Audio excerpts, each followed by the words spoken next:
우리가 이제 보통 멍이 자주 드는 분이 있어요. 네, 쉽게 멍이 드는 이유에 대해서도 말씀을 드릴게요. 언젠가는 또 어떤 분들도 그럴 수 있기 때문에 보통 이제 어디다 부딪히지도 않았는데 멍이 드는 경우들이 있어요. 그냥 보통은 찌면 멍이 드는 건 당연한 거예요. 백혈병이 있을 때도 그래요. 네. 그런데 몸에 멍이 드는 이유는 단순히 외부적 충격으로 되는 부분도 있지만 이거는 건강상의 문제는 아니에요. 그러나 이제 이런 경우 있어요. 약한 사람들은 살짝만 쪄도 멍이 드는 사람이 있어요. 저 같은 경우는 세게 쪄도 이게 좀 억울하게 멍도 안 들어요. 표시도 잘 안 난다고요. 근데 어떤 사람들은 멍이 들어도 금방 풀어지는 사람이 있어요. 그냥 다치고 나서 뭐 돌아서면 금방 나는 사람이 있어요. 근데 이제 내 몸 안에 내면에 건강에 문제가 생겼을 때 나타나는 증상 중에 하나입니다. 갑자기 멍이 더 잘 든다거나 쪘을 때, 아니면 아주 작은 충격이나 충격이 없어도 멍이 든다거나 하는 경우에 이제 우리는 좀 찾아볼 것이 있습니다. 첫 번째, 간 기능 저하에 대해서 좀 살펴볼 필요가 있어요. 간 기능 저하 같은 경우는 혈액 속 혈소판과 간에서 생성하는 혈액 응고인자가 간이 담당하고 있어요. 근데 간이 약해지잖아요. 그걸 잘 못한다고요. 상처난 부분을 응고 처리를 잘 못하는 거예요. 그렇게 되면 멍이 잘 들 수 있습니다. 그래서 간 기능이 떨어지면 혈액 응고인자가 잘 만들어지지 않는다라고 생각하시면 될 것 같습니다. 자, 그다음 두 번째, 혈소판 수치가 낮으면 그래요. 혈소판 수치. 혈소판도 이제 멍이 들지 않도록 이제 막는 역할을 하는데요. 수치가 낮은 사람들이 높은 사람보다 멍이 들 확률이 되게 높다라고 보시면 될 것 같습니다. 세 번째, 빈혈이 있으면 그래요. 빈혈. 보통 피로감이나 전신 쇠약감이나 아니 체중 감소나 식욕 부진 뭐 이런 것들이 있죠.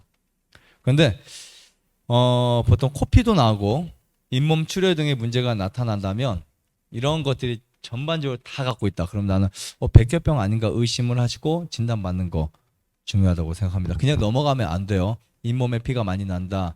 근데 한 가지만 있으면 좀 그쪽 질환일 수 있겠지만 멍 잘 들고 잇몸 피가 자주 나고 체중이 감소되고 전신 피로하고 쇠약해지고 빈혈이 생기고 식욕 부진하고 코피 이런 것들 같이 오면은 그리고 혀에 딱 100대 흑대까지 딱 꼈다. 자, 그러면 빨리 가서 검사해 보세요.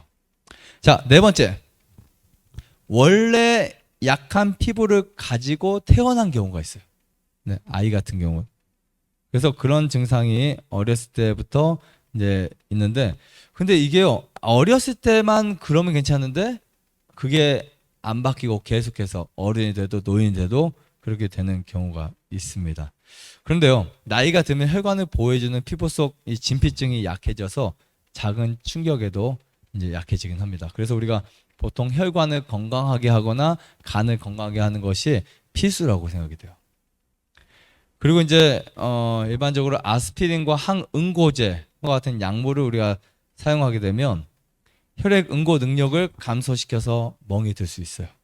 이거는 뭐 여러분들이 사용한 결과니까. 그래서 약물을 사용할 때 주의해야 될 게 뭐냐면 간이 안 좋은 경우, 어떤 경우는 약물 한 번 잘못 쓰고 몸이 완전히 망가지는 경우가 있어요. 그때 후회를 하죠. 이 약을 쓰지 말 걸. 그래서 요즘에는 의사 선생님들이 약을 사용할 때 그 약을 사용할 때 간이 좋냐고 물어보는 분들도 있어요.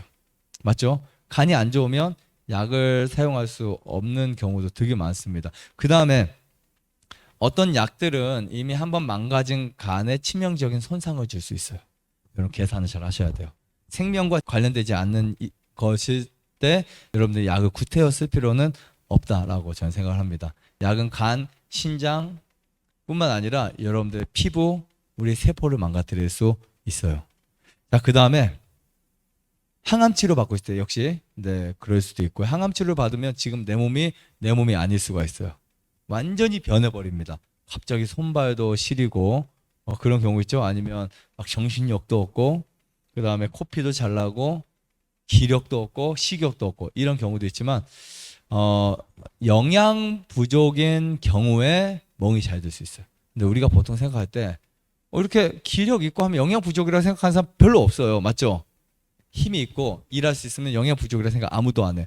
그런데 진짜 영양 부족은요. 멍이 드는 데 있어서 영양 부족은 뭐냐면 엽산, 비타민 B12, 비타민 C, K 이런 영양소들이에요. 이런 것이 부족하면은 어느 순간 멍이 드는 그런 경우들이 있습니다. 아무튼 이렇게 여러분들에게 원리들을 말씀드렸는데 이거를 해결할 수 있는 방법은 뭘까요? 우선 만약에 멍이 들면 냉찜질 이런 것도 되게 좋아요. 그런데 근본적으로 우리 몸을 좀 강하게 만들어줘야 돼요. 순환을 잘 하게만 심장을 튼튼하게 해줘야 되고 혈관을 튼튼하게 해줘야 돼요. 혈관을 튼튼하게 하는 음식들이 바로 현미, 율무, 통밀 이런 것들이에요. 귀리 이런 것들. 그리고 아마씨, 올리브유. 올리브유는 심장을 튼튼하게 만들어줘요. 그리고 연근, 지혈을 굉장히 잘 시켜주죠. 그리고 여러분들이 먹는 채소나 이런 것들은 우리의 뼈를 굉장히 튼튼하게 만들어줘요. 결국은 우리 몸은요, 영양소들에 의해서 살아가지만 그 영양소가 부족할 때 우리 몸이 먼저 겪는 데미지는 뭐냐면 질병이라는 거예요. 왜냐하면 영양 부족이라는 단어가 옛날에는 탄수화물 부족이었고 단백질 부족이었고 지방질 부족이었어요. 그거는 어떻게 나타날까요? 살이 빠지거나 기력이 없거나 뭐 이런 것들로 나타난다고. 그런데 그게 아니라 되게 재밌는 거는 영양이 충분하다고 생각하는데도 불구하고 영양이 부족한 경우가 있어요.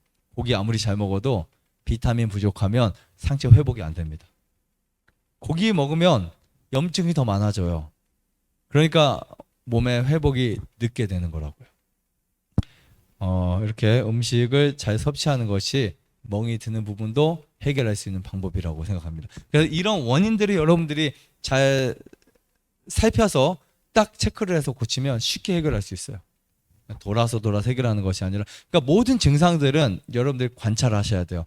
내 몸에 갑자기 뭐 피곤하다, 아니면 자꾸 잇몸이 붓는다, 얼굴이 붓는다, 눈이 충혈이 자주 된다, 아니면 손마디가 붓는다, 이런 증상들, 일시적인 것과 만성적인 것, 그리고 어떤 특수상들 이런 것들을 해서 눈이 떨리는데 왜 떨릴까? 마그네슘 부족에 떨려? 그러면 그걸 섭취하면 되겠죠. 근데 마그네슘 섭취해도 흡수가 안 되니까 안 되잖아요.